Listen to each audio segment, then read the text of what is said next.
തലസ്ഥാനത്തെ വ്യാജ loan app തട്ടിപ്പിന്റെ കൂടുതൽ വിവരങ്ങൾ പുറത്ത്. തിരുവനന്തപുരത്തെ കോൾ സെന്റർ കേന്ദ്രീകരിച്ച് നടന്ന തട്ടിപ്പിൽ ബിടെക് LLB ബിരുദധാരികൾ വരെയുണ്ട്. ഒരാളെ തട്ടിപ്പിൽ വീഴ്ത്തിയാൽ 1000 രൂപ കമ്മീഷൻ, മാസം 10,000 രൂപ ശമ്പളവും നൽകും. തട്ടിപ്പ് സംഘത്തിലെ മറ്റൊരു പ്രധാനിയെ അഹമ്മദാബാദിൽ പിടികൂടി. പിടിയിലായത് ഇതര സംസ്ഥാനങ്ങളിലടക്കം വ്യാപിച്ച സംഘം. വിവരങ്ങളുമായി ദേവൻ MP ചേരുകയാണ്.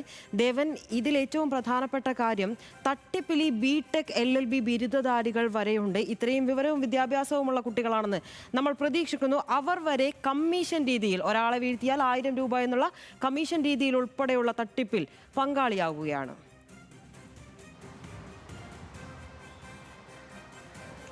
തീർച്ചയായും ഒരുപക്ഷെ നമ്മൾ ഒട്ടും പ്രതീക്ഷിച്ചതായിരിക്കത്തില്ല ഇങ്ങനെ ഒരു സംഭവം.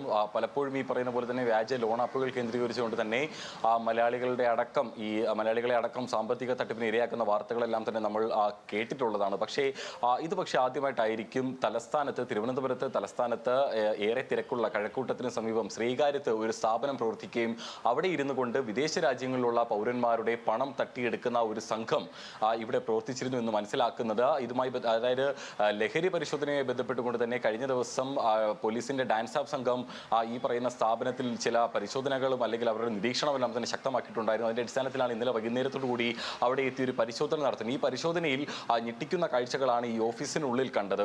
പ്രത്യേകിച്ചും ഒരു 10-35ഓളം കമ്പ്യൂട്ടറുകളും അതുമായി ബന്ധപ്പെട്ടുകൊണ്ടുള്ള അനുബന്ധ ഉപകരണങ്ങളും ഏകദേശം 20ഓളം വരുന്ന ജീവനക്കാരെയും ഇതര സംസ്ഥാനത്തു നിന്നുള്ള ജീവനക്കാരെയും അവിടെ കണ്ടു. പിന്നീട് നടത്തിയ ഈ തുടർച്ചയായ ചോദ്യം ചെയ്യലും പരിശോധനയിലുമാണ് ഈ പറയുന്നത് പോലെ തന്നെ അവിടെ ഒരു ധനകാര്യ സ്ഥാപനമാണ് പ്രവർത്തിക്കുന്നതെന്നും അത് ഒരു വ്യാജമായിട്ടുള്ള ലോൺ ആപ്പ് കേന്ദ്രീകരിച്ചുകൊണ്ട് തന്നെ വിദേശ രാജ്യങ്ങളിൽ പ്രത്യേകിച്ചും അമേരിക്കൻ പൗരന്മാരെ അടക്കം ഈ തട്ടിപ്പിൽ ഉൾപ്പെടുത്തിക്കൊണ്ട് പണം തട്ടുന്ന ഒരു സ്ഥാപനമാണെന്നും കണ്ടെത്തിയിട്ടുണ്ടായിരുന്നത്.